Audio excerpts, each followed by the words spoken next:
Welcome back, everybody, to another monthly recap, this time for April. I'm joined by my colleague Jackson. Jackson is not here. Eagle-eyed observers will remember that Jackson did say he was going to join us for the next one, but alas, he is having to come down the line again. Jackson, can you hear me all loud and solid from 2,000 kilometres away? I've got you loud and clear. Welcome to the recap, the April recap. I got in trouble before. I called it the wrap last time. Apparently, I'm not allowed to call it the wrap. I've got to call it. Alex gave me a clip because I called it the wrap. So today it is the recap, the April recap, starting with wallet and invoicing. Finally got out the door. Absolutely, yes. After a lot of work and tireless effort, wallet and invoicing both got deployed through the month of April. Some incredible changes throughout all of SwiftFox that brought these two features together. They've got some really positive flow-on effects, and we're really excited that these are now in the hands of all our customers. Yeah, there was an enormous amount of work, particularly on the invoicing side of things. And can I just, on behalf of everyone here at SwiftFox, thank all of our customers for their patience during April as we rolled these out. They were probably a little bit more delayed than we would have liked, and I know that some of you would have liked, but I think with a feature this important, our attitude was we want to get it right, not rushed. And so we really appreciate all of your feedback. And while the implementation was always going to be a trickier road than a normal deploy, it has gone as well as we could have hoped at this point in the journey, and the benefits are already starting to flow through to our customers. So invoicing out the door, wallet also out the door. Balances, low balance emails, I think was something that we didn't talk about in the past, but we snuck in just before the end, as well as each circle is now able to have its own wallet, which when we talked about last time, we didn't think we were going to be able to sneak that in. Absolutely. And so what it means is that for some of our customers, particularly those that rely heavily on circles, each of those circles can have their very own unique wallet with payment methods, and all of their communication will come out of their distinct wallet. So if you are interested in circle-aware wallets, get in touch with your account manager and we'll walk you through what that process could look like. Jackson, I want to move on and talk about some of the other things, because I know with all of the focus on the invoicing changes, I think there was another 100 odd items that we shipped out, or 100 plus items that we shipped out. Some of it has probably flown under the radar. One I want to talk about that I think probably will be really heavily utilized in future when people realize its power is that project tables and your project tables that you create in SwiftFox now are visible, or you can have them visible on both your website and in your portal. A huge change, allowing them to now be visible in your portal. Yeah, we have a number of customers with a SwiftFox website and a SwiftFox portal, and they can now have those projects that are inside SwiftFox be published to either of those. That means that that project table could be public, or it might be behind a membership login wall, and it means that members can read that data and they can see up-to-date information that you're putting in SwiftFox. There will be a masterclass coming on this throughout May, but some of the quick highlights, users will be able to choose what rows users can see, what columns users can see and edit. There's a whole range of use cases that customers are already using that we'll want to share with you. Things like being able to show off to the general public or their members roadmaps, but certain categories of members can see board papers, committee minutes, having delegate agreements, these sorts of things all populated in project rows, and then portions of that being shown to either their membership base or the general public. So there's a lot to like about project tables in the portal and website. As I said, masterclass coming soon. Another feature that's probably a little bit under the radar, but many of our customers are starting to adopt it, case management, Jackson. That's it. We've had case management for a little while now, but we've recently rolled out a case management dashboard. We had some really great feedback from a number of our customers, and so we're able to add some additional features and capabilities to that dashboard. That will now show some additional widgets, such as a dynamic case by status, so you can see how many different open cases exist for each of your custom statuses. Similarly, we'll have a case by tag widget.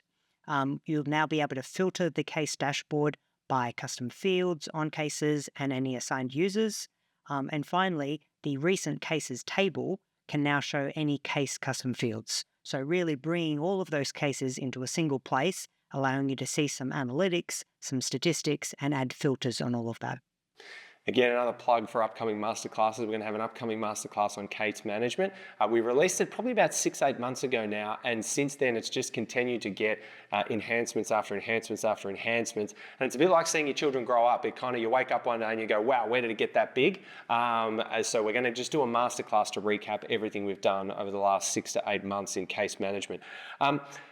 Organisation, this is one for you, Jackson, because I know what it means, but I'm not the person to explain it. I know what it means, I know what it looks like, but you do a better job at explaining it.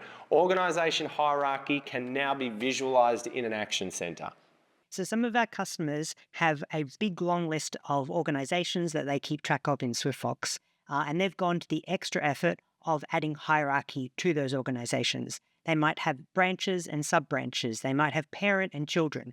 And so when you go to each of those organizations, you can see that hierarchy.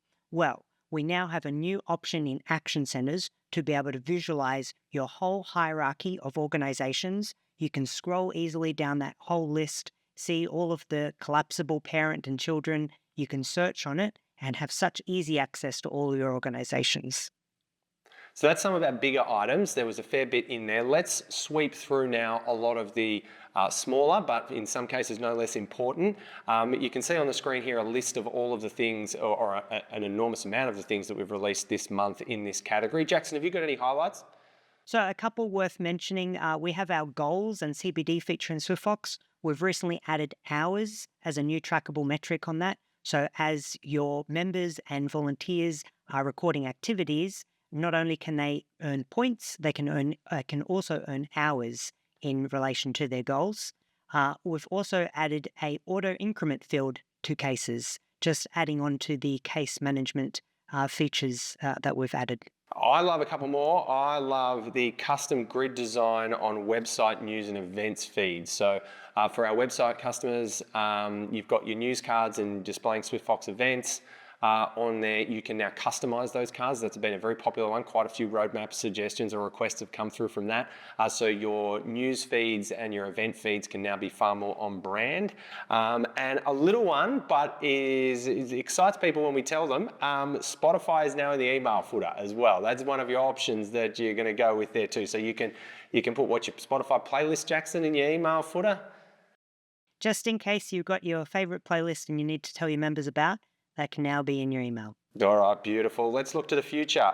Calls and visits are going to be a big part of, what are we? May. Jeez, May. May already, yes. So we've got some great new designs coming through for both our visits and calls features. This will make it much easier to flow through the system and make those calls and visits in a much more streamlined way, thinking about where buttons are placed, what the flow is, what the processes are. So we're really excited about this new refresh of both of those features. Certainly for those of you that are conducting visits on the road through either mobiles or iPads, we are very conscious of the design and the workflow. So we've had some really good feedback from customers on the ground who have been giving us input as to how we can make it even easier for you to be on there, knock on a door, visit an office and quickly just give the feedback. So that workflow is directly related to that. On calls, very similar as you make your way through a call screen, how we can keep making it less clicks, easier to navigate. We are also investigating, and we'll have hopefully more to say about it next month, but the ability to have inbound calls coming into SwiftFox as well. At the moment, very powerful bulk outbound call platform, but we are also looking to introduce inbound calls, more to come later. Our forms overhaul work is continuing. So this is all of the work laying the groundwork for us to be able to have much more customized, designed and better on-brand forms for you. That's continuing to be worked on through May. Hopefully some good news to say about that towards the end of the month.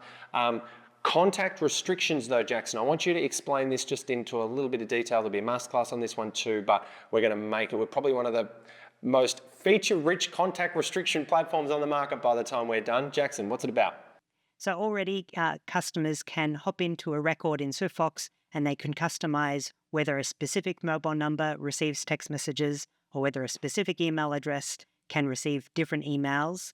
What we're doing is a overall contact preferences on an overall record. So you could look up a record and say, well, this person is not going to get any emails or any SMS or any visits.